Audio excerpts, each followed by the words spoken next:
Welcome back. No matter how much we love our pets, we can't always be home with them. So to help our dogs feel safe and secure while we're away, many experts do recommend crate training. Crate training provides a comforting space that our furry friends can call their own.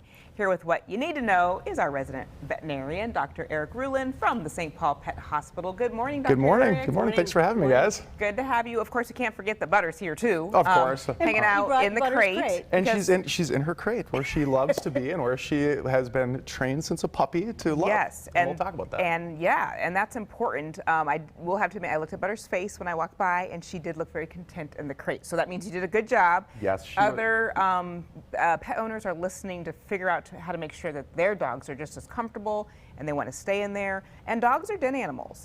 They like those enclosed spaces, even though we think they might not. Exactly. I get so many people that think that come to me and say, oh, it's punishment. You know, I think we have to get around this negative mindset that a crate is punishment. I think that's a major hurdle to get my clients past. We need to start introducing this as a positive space right away for puppies when they're coming home, that treats galore. This is where we go to have fun. This is where we go to nap. And I think if the owners, because a lot of times if owners start to raise their voice or to make this a negative situation and put the puppy in there and they close the door, that is setting us up for failure right away. So starting to have positive conversations about it sets it up in a positive light, makes it more positive. It makes it easier for the owners to make it a positive thing. Okay, so I question crate training. I know I'm probably in the minority. Mm-hmm. And the reasons for me is, well, okay, is it something that is convenient for pet owners because they, don't want, the dog to, make a mess or do something? I mean, is there a better option like finding a place in their house?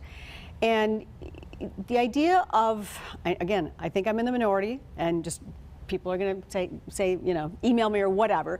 But if you do this, and especially if you keep the crate closed, you essentially, for people that are, for instance, going to work and gone for 8 hours, where you're putting your dog in a cage for 8 hours, mm-hmm. It doesn't seem like a very good thing to do. Maybe you shouldn't have a dog then. Right on. And Alex, that's a great point. I think when we think about crating a dog all day, that's a little bit of a different use of that. I wouldn't say a tool. That's a little bit, that's probably not a great application for it.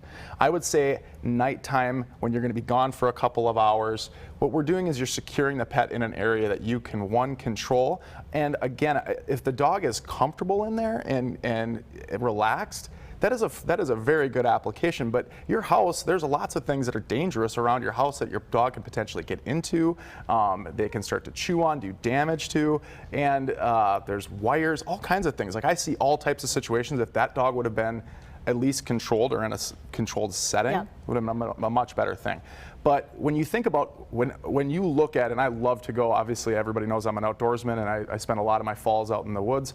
If you go look at a wolf den or a coyote den, mm-hmm. and you look at how small that space is, and they sit in there for a large period, of the day, mm-hmm. you'd be blown away. A space that's large enough for them to stretch out and do that is perfectly acceptable and humane. I wanted to talk real quick because I do have a 14-pound min pin, much smaller than Butter, and so our crate is smaller, and that was what was recommended, and there is a reason for that you kind of alluded to. So when Butter started with this crate, we had to do is my divider's right here, and I brought it for a reason. I had to divide just to the very, very front of the kennel, because normally what a puppy will do is they'll go to the other corner or to the other side of it and they'll pee or they'll defecate on one side. So keeping it small enough, that's a huge mistake, is that the kennels are too big. So then they kind of roam in there. So just big enough so that they can stretch, turn around, do what they need to, and lay back down. So yeah, the smaller the care, the better. And we can hit on this and talk about this later, but one thing the application of this to both driving and in cars is really important. I see, as cute as it is, as I'm driving by and I see the little Papillon on the person's lap when we're driving down the interstate, it is incredibly distracting and incredibly dangerous for that dog. That is because the dog will become a flying object in an event of an accident. A small crate used in the car is also is a really, really smart idea.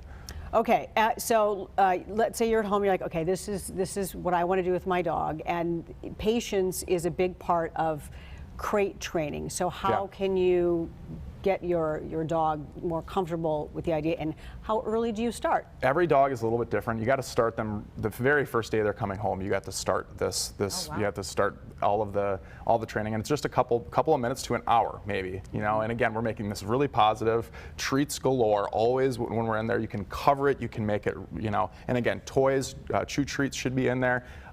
I always say about a 1 hour plus, however, the dog's age in months is. So if we've got a 3-month-old dog, they can comfortably be in there for 3 to 4 hours, maybe. That's the maximum. That's kind of the maximum that you want to be doing that during the day. And again, it's when we have a situation when a dog is, like a lot of my rescue dogs, when they're fully adult dogs, those dogs have a preconceived condition of what that kennel is and what it was, whether they were being transported or how they were being. So we may have to really back up and be extremely patient about this. In the kennel for a treat, come back out. Doors open all the time. We're not shutting it. Probably for the first 3 to 4 weeks, do you actually not shut the door? Oh, interesting. And the other thing is anxiety around the door. When we shut the door, especially on these rescue dogs, not the puppies, but when rescue dogs, when I shut the door, I let that dog sit down and relax before I open the door. Never open a kennel door up when a dog is pushing at the door, because that dog starts to think that that's what happens. No, I want the dog calm. Just like Butter, before I let her out, she has to be completely relaxed. She sits, waits, we make eye contact, we open up. The other thing, and I talk about this a lot, never make eye contact with your dog when they're in a kennel or in a crate like this. Eye contact means come over here, and we've talked about this before, and a lot of dogs, it means come here, and it can be a little intimidating. But when I'm sitting in a kennel and I look at them and make eye contact, they're very confused by the parameters that now you've given them. So don't do that. If you're gonna put them in there, especially when we're starting to get the puppies rolling, and this is a regular thing, puppy in, close door, turn around, walk away. Never thought about the eye contact thing. Yes. Okay. It's like anxiety at the bus stop when you're letting the kids like go, you know, and you're like, and it's the parents If you're that are all sitting there, anxious, Right. they're They're anxious, gonna be they're gonna okay. be So anxious, just you know? turn away So and just turn around, walk away. Right, Yes. okay. Limited periods of times, lots of treats, lots of positive reinforcement. Right. We need to think positively about this and obviously not keeping Yeah. these dogs in all day long. Right. Thanks for letting me be the devil's advocate in this Perfectly segment, fine, because I perfectly think it's, you know, acceptable. just good questions to ask. Yeah. All right, Dr. Eric Rulin, as always, thanks for joining Thanks, us. you guys. And for more Thank you. information, you can head to stpaulpet.com.